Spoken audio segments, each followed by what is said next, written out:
Alors bonjour les amis. Cette fois-ci, Jean s'adresse à la dame élue.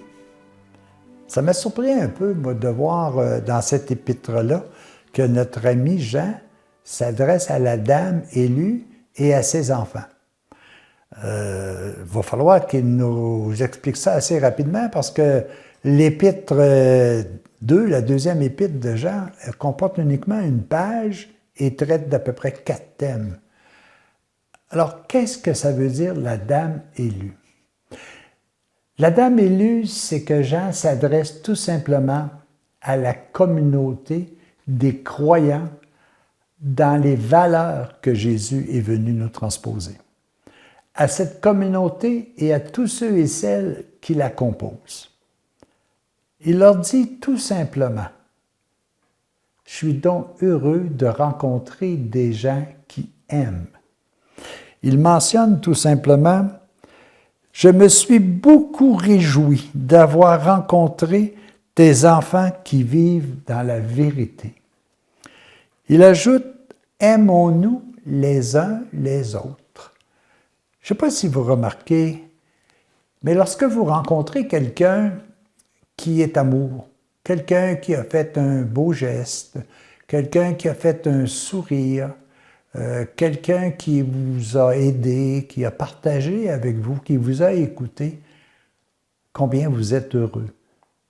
Et Jean, cette fois-ci, même si dans le premier épître, il nous dit « Faites attention aux illusions », là, il nous dit « Regardez le bonheur que vous recevez lorsque vous rencontrez une communauté de croyants dans les valeurs de Jésus le Christ, que vous rencontrez des gens qui vivent de la vérité, que vous rencontrez des gens qui s'aiment les uns les autres. C'est un bonheur total. On est bien, on est en paix. Et à ce moment-là, il nous dit tout simplement, vous avez tout simplement qu'à le faire. C'est pas tellement difficile que de s'aimer les uns les autres. À l'exemple de Jésus, lui, il va à l'extrême. « Aimez-vous comme je vous ai aimé. » Il a donné sa vie pour nous. Mais là, il nous dit tout simplement, « Aimez-vous les uns les autres. » Puis pour ça, essayez d'éviter les gens qui vivent d'illusions. Mais essayez de rencontrer et de vous tenir avec des gens qui sont remplis de valeurs, qui sont remplis de vérité, que l'on ressent bien à l'intérieur d'eux. Cette petite page-là est drôlement intéressante parce qu'il nous donne espoir, Jean, que ça existe véritablement. Puis, soyez sûr d'une chose, hein, si vous regardez un petit peu autour de vous, vous allez vous apercevoir qu'il y a de belles personnes. Il y a des gens qui vivent de véritables valeurs. Puis, instinctivement, nous sommes portés à se rapprocher d'eux, à vivre un peu dans ce que moi je vais appeler tout simplement leur aura, leur ombre.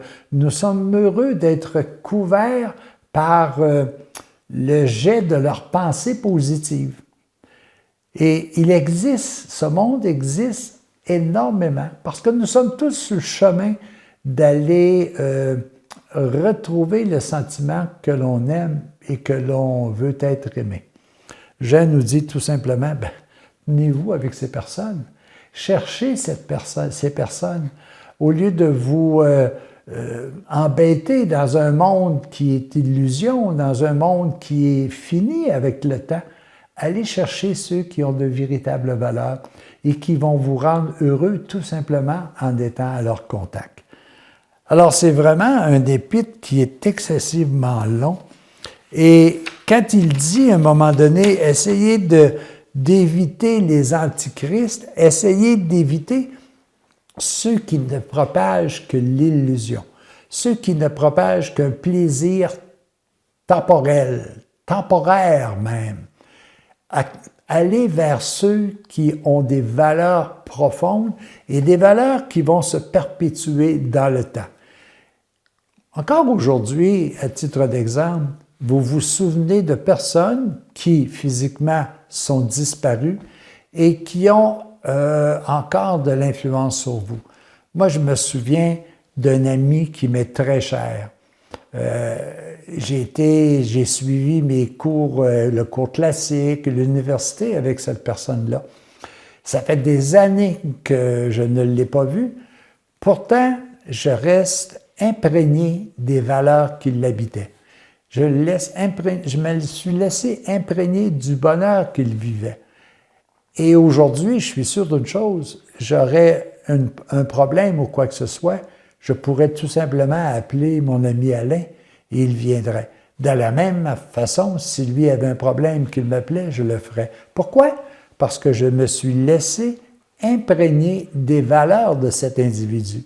Et même s'il est loin, même s'il est proche, même, je ne sais pas, si j'ai besoin de lui, il est là. Alors imaginez-vous, les amis, si on faisait comme Jean, puis qu'on se disait, notre meilleur ami, c'est Jésus, à cause des valeurs qu'il propage, à cause du bien-être qu'il a vécu tout au cours de sa vie, de par les actions qu'il a accomplies. Alors oui, les amis, choisissons nos amis. Les véritables amis, c'est ceux qui sont prêts à venir partager avec nous le bonheur qui les habite. Bienvenue à tous mes amis. À la prochaine.